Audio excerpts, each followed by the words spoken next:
Oklahoma picked up a commit, and we got to talk about it after the bumper. Don't be cornering me. Hold up. Time. You got to help me with that corner shit.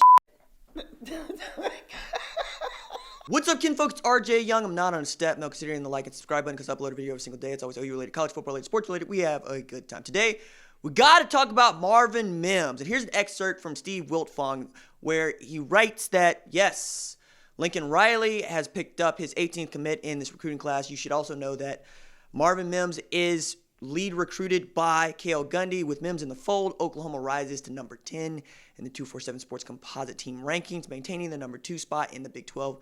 Mims himself ranks as the number 43 receiver in the top 247 player rankings and number 251 overall. He's 5'11", he's 161 pounds. We'll talk about that.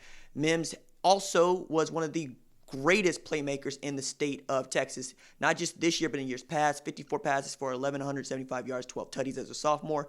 As a junior, 59 catches for 1,158 and 14 scores.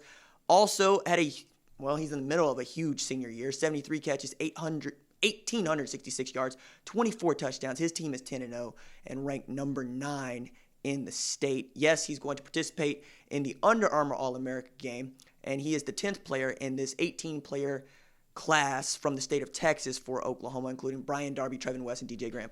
So Steve Wiltfong wrote the story on OUinsider.com, and I'm delivering you that excerpt just to get you off and running. And if you want to go check it out, you know where to find it, OUinsider.com. We can find my work, my buddy Brandon's work. We do the Young and Drum podcast. You've seen segments of that on this show. Now, Marvin Mims kind of is, I like him, and I understand why some people might not, because they're looking at him going, hey, man, this guy's not 6'3". He's not 200 pounds. What gives? To which I'm saying, you got that in the 2019 class, and a lot of the guys in this class are built for the H spot and the Z spot. I mean, when we're talking about Marvin Mims, we're talking about a guy who is built to take the top off the defense. This is the guy that is supposed to be the heir apparent to Charleston Rambo, not unlike Jaquaylin Crawford was supposed to be. So with that guy going into the portal, you saw Marvin Mims flip his commitment from Stanford to Oklahoma. So that was actually kind of interesting to see, because also Stanford ain't the kind of place that just extends offers. They're not going to give out 300 a year, 250 a year like most Power 5s will. They're going to stick to about 40 right in there, because they want to offer kids that, one, meet their standard, and two, they know that they're going to keep. So to get a flip commitment from the Cardinal is not a small thing. I also want to underscore here, this 2020 class is not necessarily what is going to do numbers, right? The star power in it just isn't there.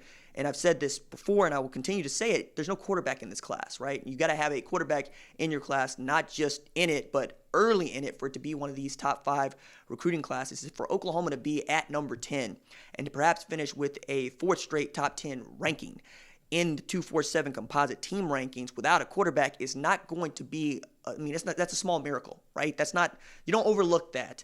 And you look at the quality at offensive line and on the defense and at receiver, and you see guys that perhaps, one, stick it out with the program, and two, will fill in some spots. A guy like DJ Graham can play both sides and might end up playing more defensive back than he ends up playing wide receiver, because, yes, as many of you know, Oklahoma has those. And while these dudes are being brought in, we've seen that Grinch is more than willing to give guys like Traden Bridges an opportunity to play safety, or Jaquaylin Crawford an opportunity to play defensive back. And I think you're going to see more of that as they continue to build out this class. And as Grinch continues to recruit going forward, they're going to find guys that can play multiple positions, that can do multiple things for this, not just offense and defense, but special teams. And I think having guys that can play on all three is going to lead you closer to a national championship.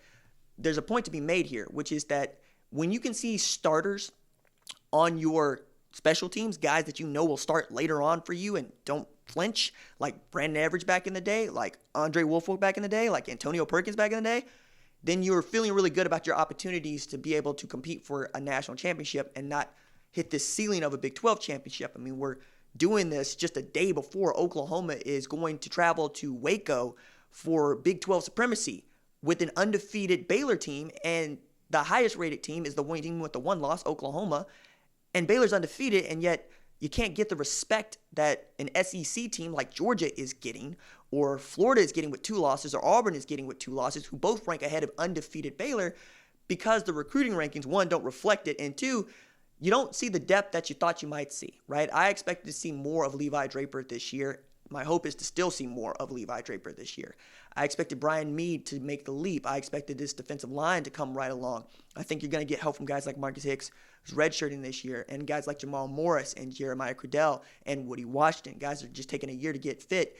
And also with guys like Robert Barnes, who might end up coming back next year after a redshirt. I mean, basically hadn't been the same since getting trucked by Josh Jacobs in the Orange Bowl. And knowing that Josh Jacobs got drafted in the first round and knowing that he's turned out to be one of the best tailbacks in the National Football League, and he's already set the rookie record for rushing yards with the Oakland Raiders, doesn't really warm your heart if you're playing safety at Oklahoma, because you're supposed to be that good too. I like this pickup. I like this flip. I think you still got 7 spots, give or take, to work with. One of those could be Chandler Morris. We don't really know until the end, but as Oklahoma is trying to close out November and into December, we know that Lincoln Riley has been really great on the recruiting trail. I mean, this guy was able to go get LaRon Stokes, Marcus Stripling, Ty DeArmond, and Ramondre Stevenson into the boat without a defensive coordinator. Last year. That was just last year. Ramondre Stevenson has been a huge contributor. LaRon Stokes might be the best defensive lineman not named Neville Gallimore playing right now. Marcus Stripling has tremendous upside, and he's been playing a lot of football. You've also seen guys that Grinch liked, like David Ugwebu, are playing a lot of football. And while you miss having John Michael Terry and you hope to get him back after the season-ending injury to him, I think you're going to get better at next year. I just don't think that this 2020 class is going to immediately show you returns like Jaden Hazelwood, who was the number 1 wide receiver in the country and a number 1 overall recruit for many.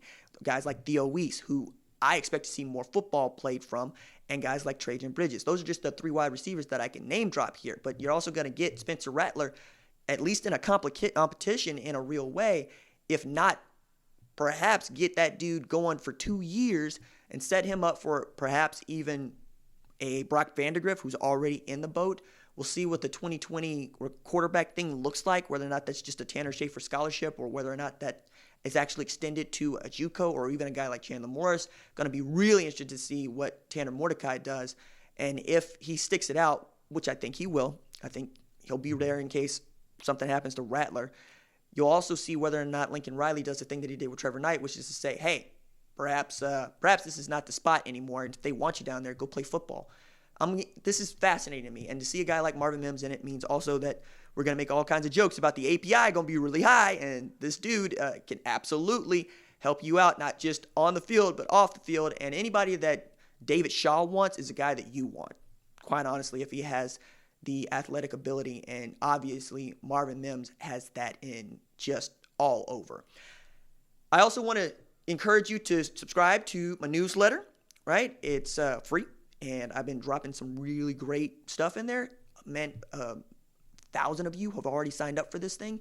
And that's really cool. And I hear from you and you reply back and you tell me your stories. And I so very much appreciate that. I'm having fun with it. I'm giving away this lamp if you sign up between now and December 7th. Looks like that. I mean, if your email's in there, you're already in the pot. And we'll pull it. We'll draw it. I'll let you know who won it. Or I'll let you know who replied to the email, because I've been asking for like your junk mail, your Hotmail address, your Hotmail address, your SBC Global, but you're going to have to check that thing every now and again if you want to know whether or not you won this Hertz lamp. All right, that's it for me. Deuces.